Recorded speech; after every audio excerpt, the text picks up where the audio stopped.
Hello and welcome to Spinster's Library. I'm Claudia and this is Bill, and today I am going to be reacting to some one-star reviews of my favourite classics.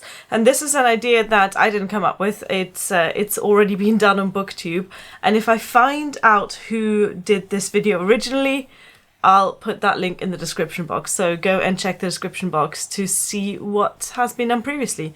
But it's a fun idea. I'm not meaning to knock anyone who hates my favourite books. I know I have ruined other people's favourites in the past, so it's only fair.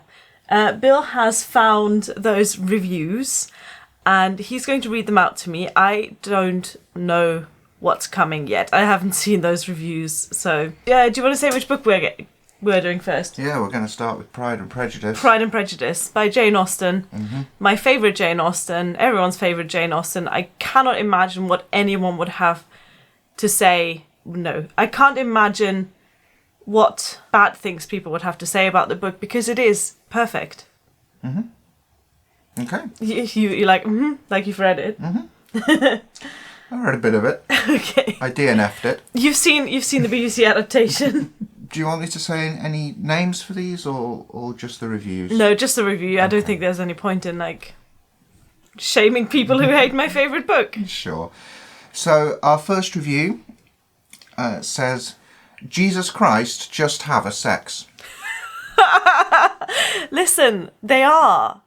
Jane Austen just didn't write about it. Mm-hmm. There's sex going on left, right and centre in Pride and Prejudice. What are you saying? Mm-hmm. And from the other end of the spectrum, rules of succession under the primogeniture regime are the engine of narrative here, which involves an endogamy crisis featuring a surplus of unemployable daughters who must be traded off to various male specimens of uncertain means, lest the heir's estate be wasted on their apparently futile maintenance. Yeah, that's not really a review, that's just a summary. That's just the whole... That's just yes, you have understood Pride and Prejudice, congratulations. That's just the whole thing that happens. This was basically 90210 in the 1800s, or Buffy the Vampire Slayer after taking away all of Buffy's powers, turning Spike into a human, getting rid of all the magic and monsters and making the show downright boring. I have not seen either of those shows, so I can't keep up with the comparison. But Pride and Prejudice came first. After about 40 pages, I just wanted the Frankenstein monster to show up and kill everybody. That would have been cool. Same one. Fair. Ready? Yeah. Worst book ever. Not even to chapter 5 yet, and there, boom! God's name in vain, in plain sight. Oh no. Shuts the book, throws it across the room. Why? Why, Jane? I'm so sad and mad and any other emotion that is not happy. This is horrible. Oh, I'm really trying to figure out which scene includes blasphemy. What did it say? 5 chapters in? Yeah. So Bingley's only just arrived at Netherfield. Nerd. I was really hoping she'd make my day, but she crushed my soul. Oh. That's what it says. They made me think of these really snobbish couples you see on Facebook whom everyone hates, but they do have cool pictures. And because they're so annoying to everyone else, you think they're probably a good match for each other. Yeah, Darcy and Elizabeth's Facebook would be the worst. Also, they would probably have a couple email address. They were way more for Pride and Prejudice than any other book. Well, so Pride and Prejudice was the most hated book out of the ones that I love. I guess just most read. I think that's it, because Pride and Prejudice is the sort of book that people are made to read in school. Hatred is too strong an emotion to waste on this literary twilight. How dare you? That's the only one that's actually offended me. This is nothing like Twilight. The next one then.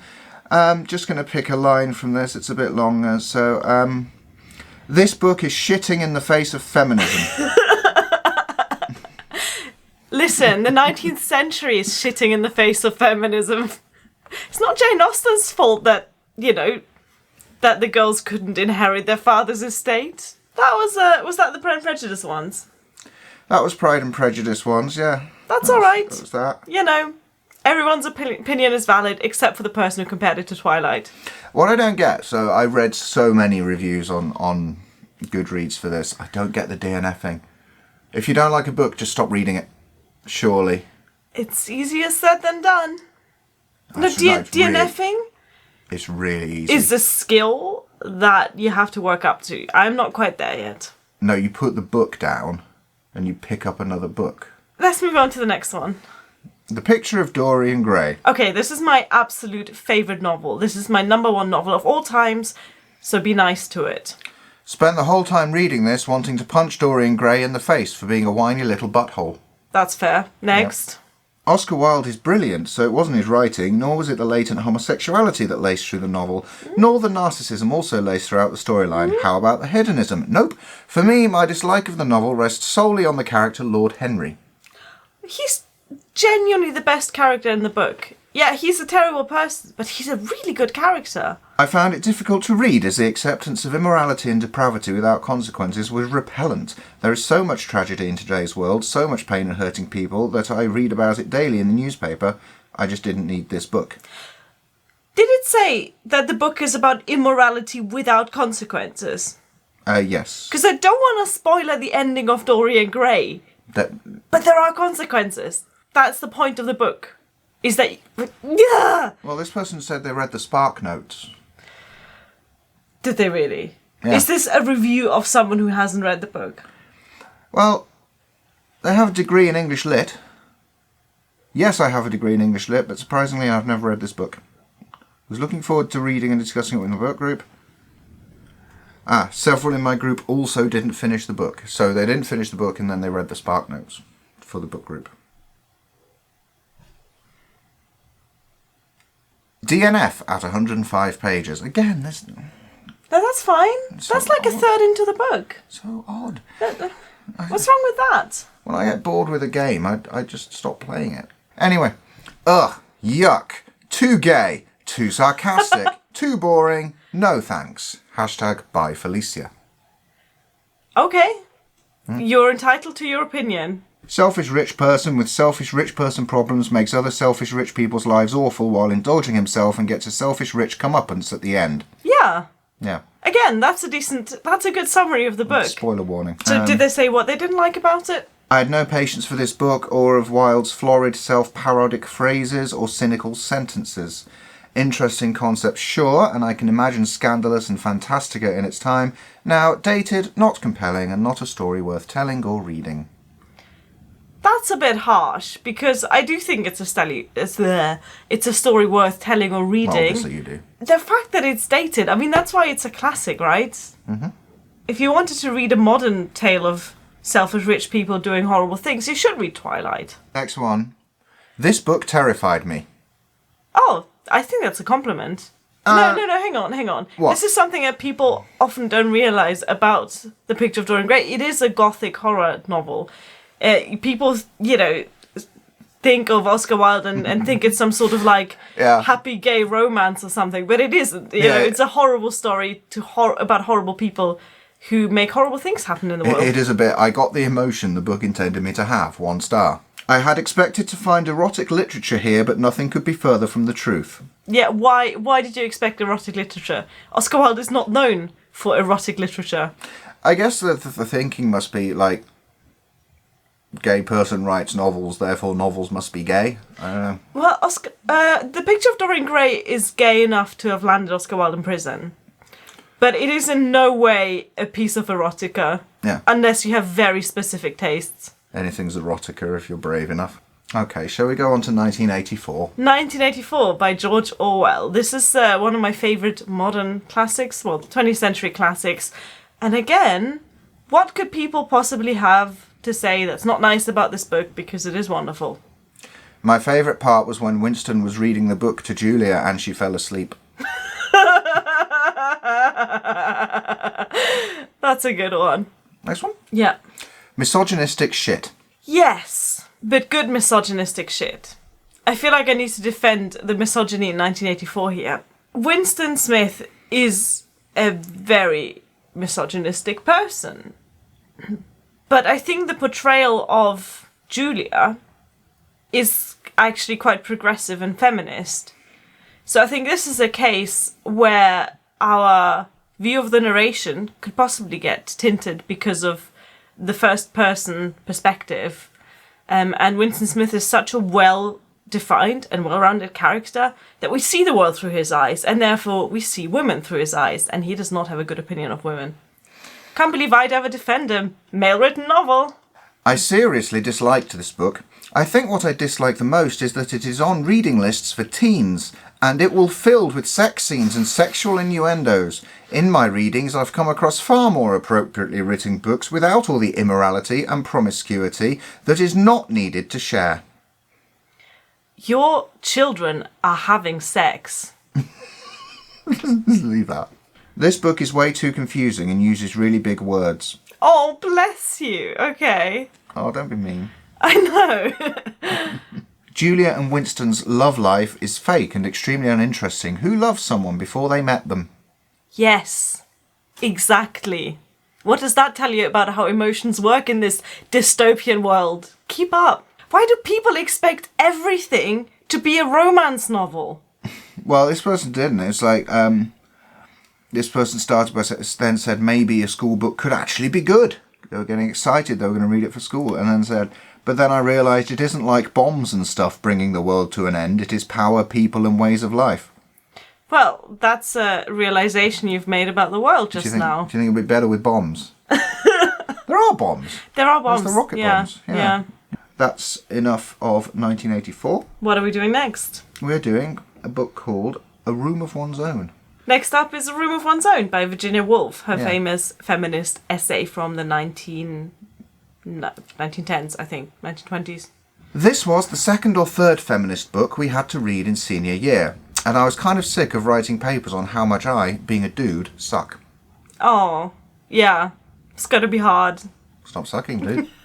Again, with the stream of consciousness. Also, the main argument of the book is that if we all had a room of our own and a rich person to fund our daily lives, then we'd all be great writers. Thanks, Virginia. I'll just find myself a sugar daddy and get right on that.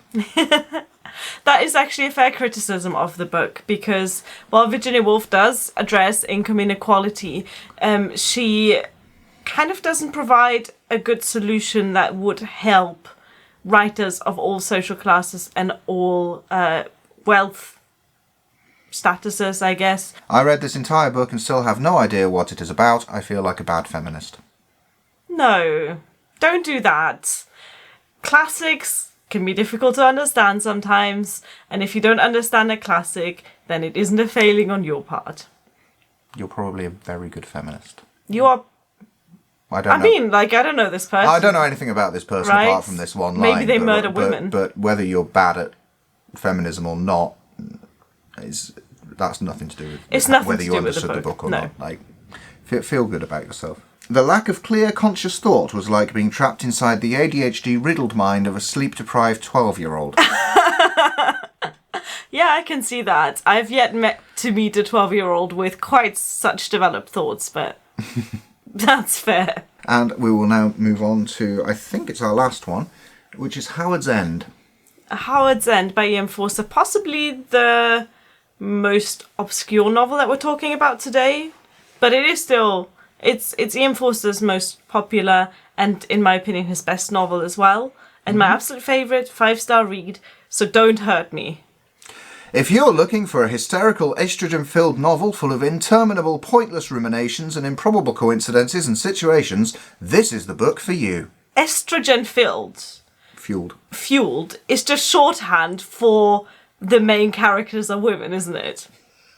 Like, that's what you're having a problem with here. This next one raises questions. It says, this book is the most boring book I've ever not read. Does that mean it has a particularly dull cover on the to-read shelf or something?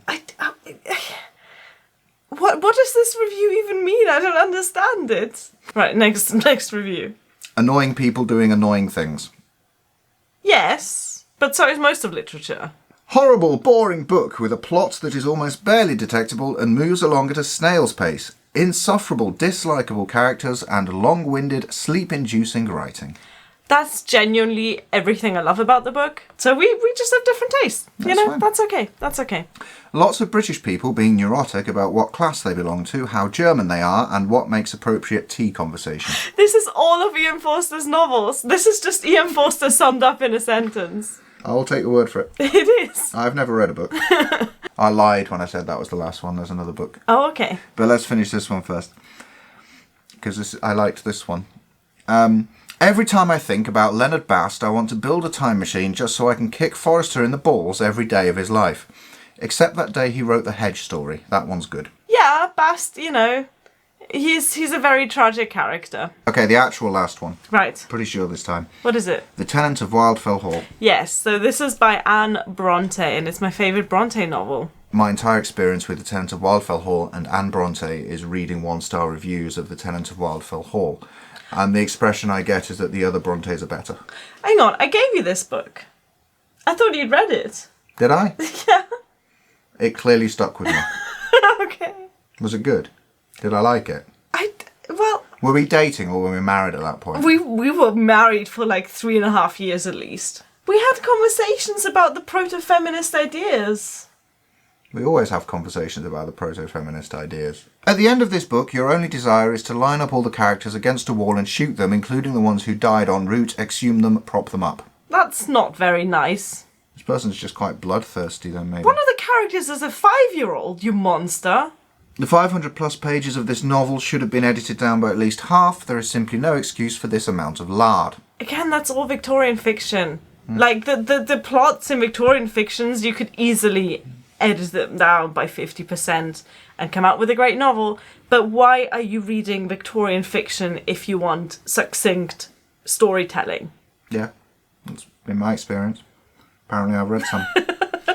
I immediately made the assumption that Miss Graham was a prostitute who was selling her body for money to support her and her child, and since there was little business in the area, she could not afford to open up the rest of her house.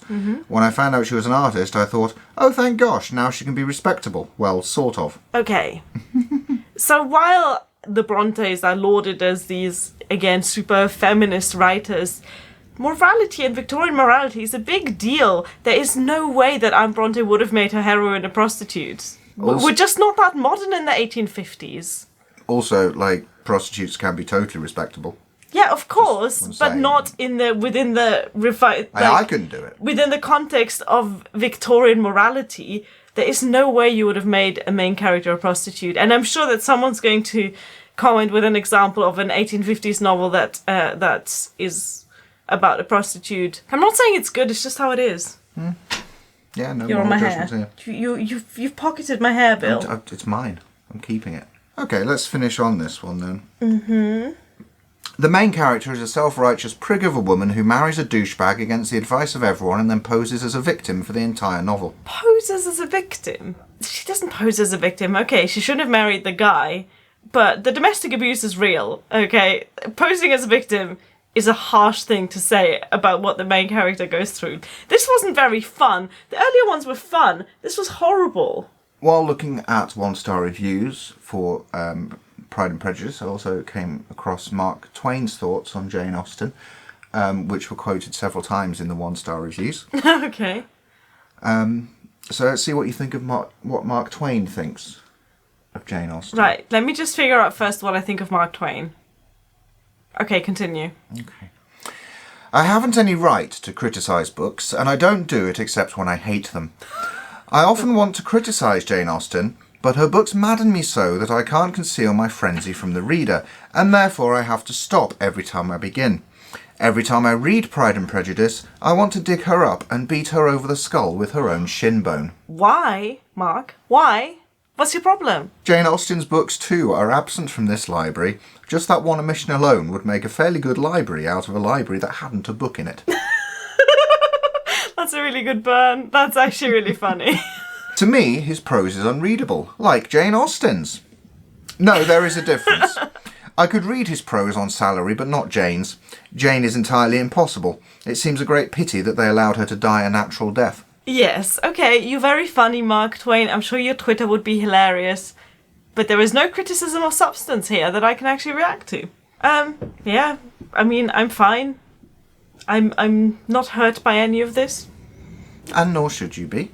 No, people are entitled to their opinions. Even if they're wrong. If you want to see my opinion of Wuthering Heights by Emily Bronte, which really isn't very favourable, you can watch me reacting live to reading Wuthering Heights, and I'll link that in the description box. And if you want to see my reaction to the Tenant of Wildfell Hall, it's this face.